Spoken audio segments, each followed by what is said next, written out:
Comment fait-on pour gérer les personnalités difficiles au travail? Vous est-il déjà arrivé de vous plaindre par rapport à des personnes difficiles au travail? Vous est-il déjà arrivé de vous justifier à des personnes difficiles au travail? Vous est-il déjà arrivé à vous énerver contre des personnes difficiles au travail? Vous est-il déjà arrivé à vouloir plaire à des personnes difficiles au travail? Ou vous est-il déjà arrivé tout simplement à vous laisser influencer par des personnes difficiles au travail? Si vous avez répondu non à ces 5 questions que je viens de vous poser, vous n'avez pas besoin de mes conseils puisque vous êtes des experts en relations humaines et donc vous n'avez vraiment pas besoin de mes conseils. En revanche, si vous répondez oui à une, voire à toutes ces questions, restez jusqu'à la fin. Je vais partager avec vous 5 comportements, vraiment 5 comportements improductifs qui nuisent à vos relations et qui vous empêchent vraiment d'être efficace au travail. Donc restez jusqu'à la fin. Je vais partager avec vous ces 5 comportements qu'il faut vraiment éviter, en particulier lorsque vous avez affaire à des personnalités difficiles au travail.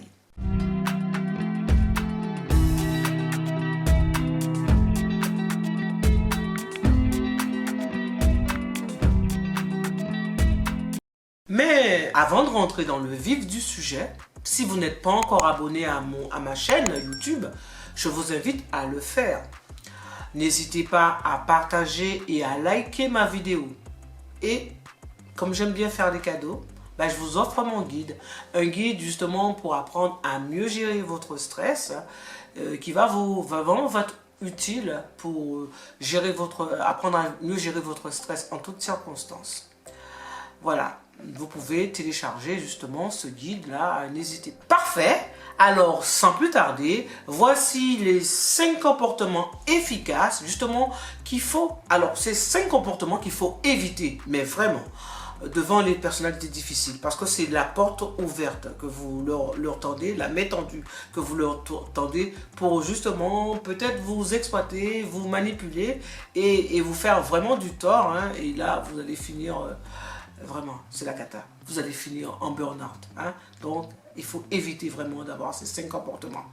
Et le premier comportement que je vous évite vraiment à ne pas faire devant une personnalité difficile, c'est avant tout, vous savez, cette tendance-là, toujours vouloir se justifier, vous savez, il faut surtout éviter de se justifier face à une personne difficile.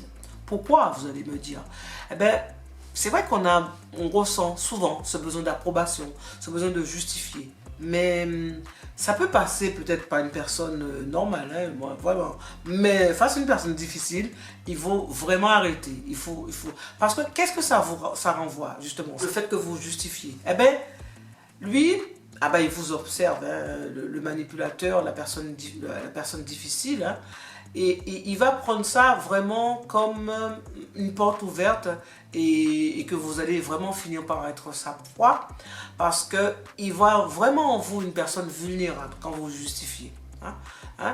C'est vrai qu'on a besoin d'approbation, mais quand vous voulez vous justifier à tout bout de champ, ça veut dire quelque part que vous manquez de confiance en vous. Et une personne difficile, voire une personne toxique, va justement utiliser cette faille-là. Et cette personne-là va vous faire culpabiliser. Culpabiliser. Et quand vous culpabilisez, petit à petit, effectivement, vous allez perdre confiance en vous. Vous allez douter de plus en plus. Et donc, c'est pour ça qu'il est important, voire même crucial, de ne pas se justifier. Vraiment, devant une personne difficile, c'est vraiment quelque chose qu'il ne faut surtout pas faire parce que pour ne pas être sa proie en fait, c'est ne pas lui tendre la main. Le deuxième comportement qu'il faut surtout ne pas avoir face à devant une personne difficile, c'est cette tendance là à dire oui, à toujours dire oui. Il faut s'il y a quelque chose qu'il ne faut pas faire et qu'il faut vraiment éviter face à une personne difficile, une personnalité difficile, c'est de toujours dire oui. Parce que quand vous dites oui, ben, il voit tout de suite, cette personne-là, hein, elle voit tout de suite votre faille. Hein. Vous lui montrez simplement que vous avez peur et que vous avez peur d'être rejeté, peur de ne pas être accepté, hein, et peur de ne pas être apprécié, peur d'être critiqué. Et donc là encore, il va se servir de cette faille-là. Et donc, cette peur d'être critiqué, cette peur d'être rejeté, ben, il peut s'en servir vraiment pour vous manipuler. Donc, retenez surtout qu'on ne peut pas plaire à tout le monde. Parce que quand on veut plaire à tout le monde, eh ben, on plaît à... On ne peut pas plaire à tout le monde, on plaît à personne. Et au pire, on peut plaire à n'importe qui. Donc, il ne faut surtout pas à vouloir dire oui. Hein. Il faut vraiment apprendre à dire non également. Hein, à pouvoir se dire oui à soi et de dire non à d'autres. Et surtout aux personnes difficiles. Le troisième comportement qu'il faut surtout éviter face à une personne difficile, c'est exprimer clairement ses émotions. Et surtout exprimer bruyamment, hein, de la mauvaise manière, ses émotions. Parce que, par exemple, si vous démarrez au quart de tour, si vous êtes susceptible, si vous passez votre temps à exprimer tous vos ressentiments, vos émotions négatives, par exemple la colère, hein, si vous êtes énervé, vous le montrez, si vous êtes déçu, vous allez le montrer, si vous êtes frustré, hein, votre agressivité, hein, ça peut partir aussi par l'agressivité, votre peur, votre impatience. Là encore, eh bien, il va lire en vous comme dans un livre. Hein. Donc, vous ne parviendrez pas non plus à avoir clair et à prendre du recul par rapport à vos propres émotions. Donc, essayez de garder votre calme et prenez du recul et n'exprimez surtout pas vos émotions face à une personne difficile. Hein. Donc, il faut vraiment éviter. Donc, quand vous ressentez quelque chose, ben, essayez de ne pas démarrer au quart de tour et restez calme. Faites respirer beaucoup, hein. Ça va vous aider justement à prendre du recul, tout de suite de ne pas monter dans les tours et à ne pas exprimer votre colère, ni votre peur, ni votre tristesse, votre déception. Le quatrième comportement qu'il faut surtout, mais alors surtout éviter d'avoir face à une personne difficile, à une personnalité difficile, c'est de se plaindre. Donc il faut vraiment cesser de vous plaindre constamment des personnes qui sont difficiles. Parce que en fait, quand vous dites par exemple, ah oui, mais qu'est-ce que j'ai fait pour mériter ça? En fait, ça veut dire que tout simplement, face à une personne difficile, vous allez carrément vous positionner en tant que victime. Et si vous vous positionnez en tant que victime, eh qu'est-ce qui va se passer? En fait, ça veut dire que vous tombez vraiment dans le fameux piège là, de la victimite. Voilà. Le fait d'être victime, ça veut dire que vous ne voyez pas aussi d'autres solutions pour pouvoir vous en sortir. Hein, et vous tombez véritablement dans ce fameux triangle de Karpman. Je ne sais pas si vous connaissez le fameux triangle de Karpman qui est persécuteur, victime, sauveur.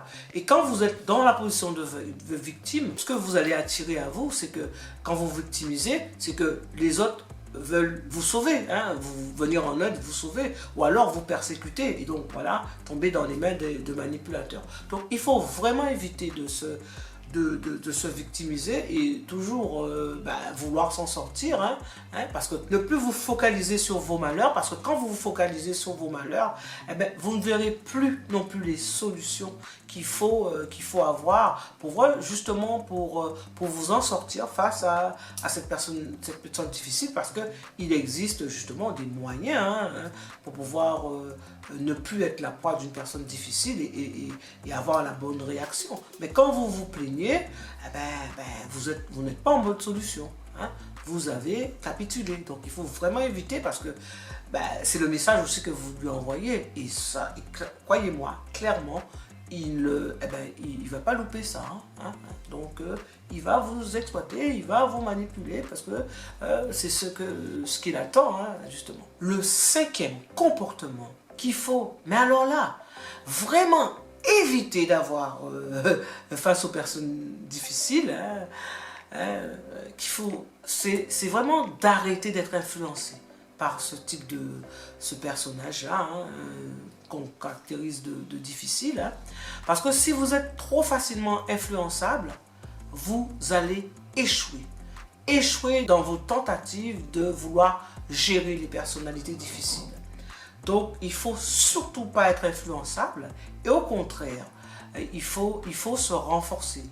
Par exemple, si vous vous laissez vraiment influencer et tout le temps, constamment influencer, lorsque vous avez des décisions à prendre, vous n'arrivez à rien, mais strictement à rien. Parce que, effectivement, cette personnalité difficile va vous induire en erreur.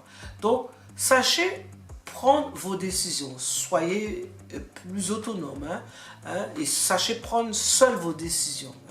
Et si vous avez un doute, si vous avez besoin de conseils, surtout, ne le demandez pas, ne demandez rien aux personnes difficiles, parce que, voire toxiques, parce que cette personne-là est justement là pour vous enfoncer. Donc arrêtez d'être le jouet, parce que c'est comme ça que cette personne-là vous manipule. Donc arrêtez d'être jouet des personnalités difficiles.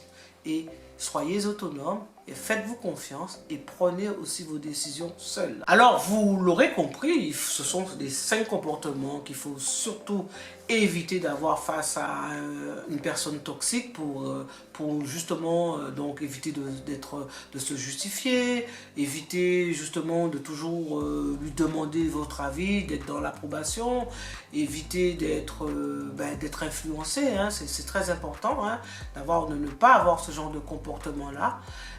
Ces 5 comportements-là, arrêtez de se plaindre aussi, et apprenez plutôt à exprimer vos émotions face à ces personnalités difficiles, pour ne plus être une proie pour les personnes difficiles, pour ne plus être manipulé, pour ne plus être exploité.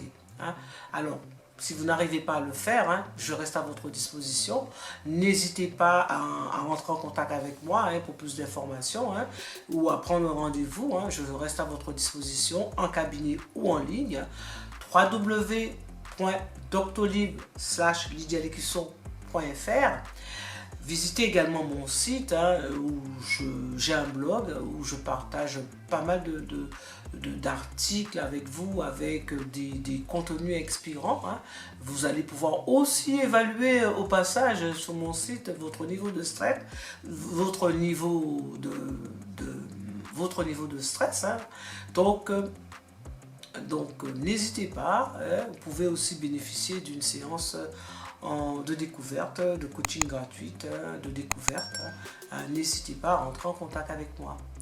Donc c'était tout pour cette vidéo. Je vous remercie de votre attention et je vous dis à très bientôt pour une nouvelle vidéo. Bye bye, à bientôt.